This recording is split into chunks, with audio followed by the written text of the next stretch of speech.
We keep hearing that the recession is over, unemployment is down, and business profits are up. That's cold comfort to the millions of people who are still out of work and have been for years. We can imagine the financial toll long-term unemployment can take on an individual and families, but is there more to it than just the numbers? Victor Tan Chen wanted to find out. He's an assistant professor of sociology at Virginia Commonwealth University and founding editor of In the Fray magazine. Chen went to Michigan to study unemployed auto workers in one of the most depressed economies in the country. He published his findings in the book Cut Loose, Jobless and Hopeless in an Unfair Economy. He says that he was looking for the human stories behind the financial ones. In my book, I tell the stories of folks who have been out of work for a long time and what impact it has on their sense of themselves, not just in terms of their identity, because work is so central to our identity, but also in terms of their ability to provide for their families, their relationships with their spouses and with their children, and so on. I think this gets lost in the conversation when we're focused on the job numbers, we're focused on the ups and downs of the unemployment rates. We're not understanding the real-world consequences, I think, to the extent that we should be. Chen started his work in Michigan in 2008, at the height of the recession, when car companies were teetering on the edge of bankruptcy. He found plenty of stories there from the longtime auto workers who suddenly found themselves out of a job. We went through the 80s, and there was a huge crisis for auto and for manufacturing more generally. You had factories shutting down across the country. You had communities hit hard by the loss of so many jobs. And this was because of foreign competition, because of automation, and so on. Well, that story is happening to the entire economy, to workers of all kinds, blue-collar and white-collar. And even if you have an education today, it's not a ticket necessarily to the middle class. Chen says that even highly educated professionals are feeling the pinch. Many radiologists' tests are being farmed out to India, where they can be read more cheaply. And some lawyers are having their document reviews done by computers instead of human editors, again, to cut costs. But the auto workers Chen studied really went through the emotional ringer. One long-time talented and very loyal worker named John was set adrift when his job buffing fenders disappeared. He worked hard for decades in construction and in the auto industry. He was abandoned as a kid by his parents. He was raised by his grandmother, and he had a hole in him which was filled to some extent by his work. He said, my job was like my mother and father. It was something that meant a lot to him. He had friendships through that work that were meaningful to him. But suddenly he was cut loose when he lost his job.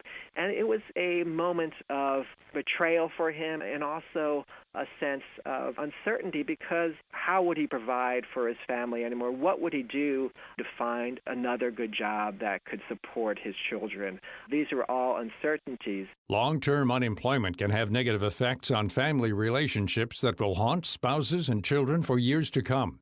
Royce and Elena are a couple with children that Chen profiles in the book. Over a period of years, Royce would lose and then regain his job at a plating plant near Detroit. Finally, the company closed the plant for good, and Elena became the sole breadwinner.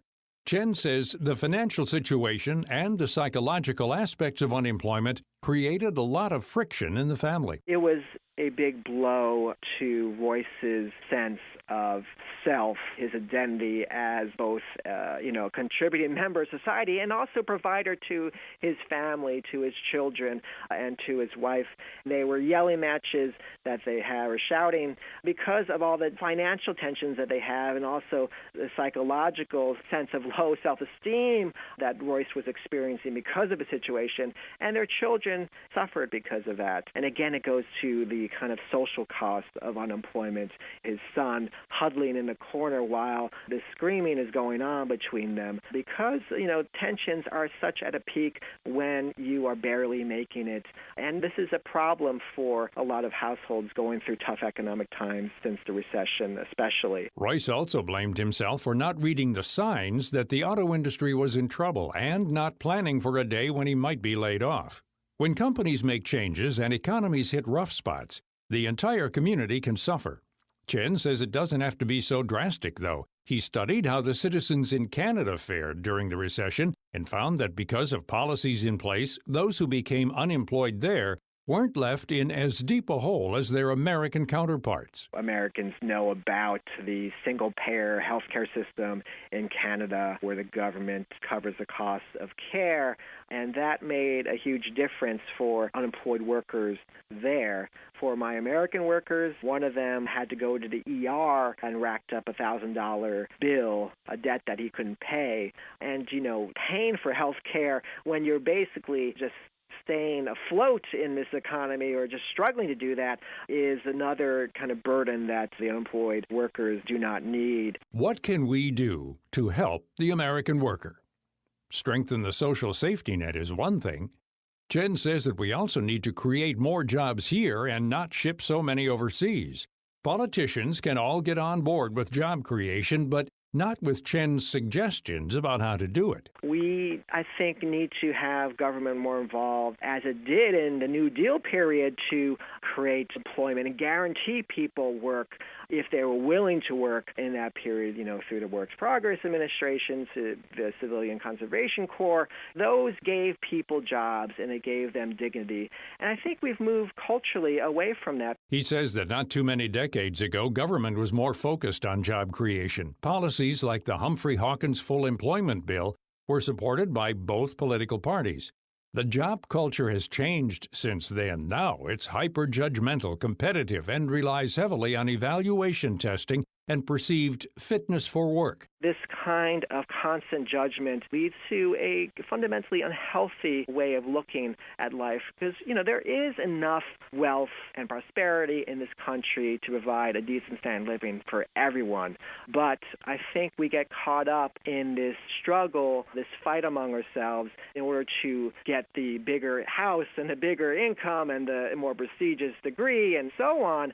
We get caught up in this game of status and material accumulation, and we don't think about the more important things in life, which are, as research shows, at the end of your life, you care more about things like family and friends and what kind of difference you made in your lives. It's not about this status and money question. And so I think that it takes more than just policy. It takes some kind of movement to say this is not a sane and healthy way to live our lives, this constant competition and constant measuring of ourselves to, who our coworkers and neighbors are and so on. Chen reminds us that blue-collar workers, such as those he profiled in his book, have felt the brunt of this competitive new culture in the past few decades. However, he sees their situation as a portent of what's to come for more and more white-collar workers in the future if we don't change soon.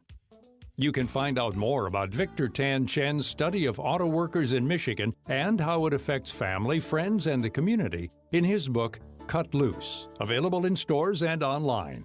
He also invites listeners to his website at victortanchen.com. For information about all of our guests, you can log on to our site at viewpointsonline.net. You can also find archives of past programs there and on iTunes and Stitcher. I'm Gary Price. Last Friday, more than 3,000 Anheuser-Busch employees spent the day with local wholesalers out in their communities celebrating Global Beer Responsible Day. They visited with retailers and consumers to remind them of Budweiser's message of alcohol responsibility. Make a plan to make it home.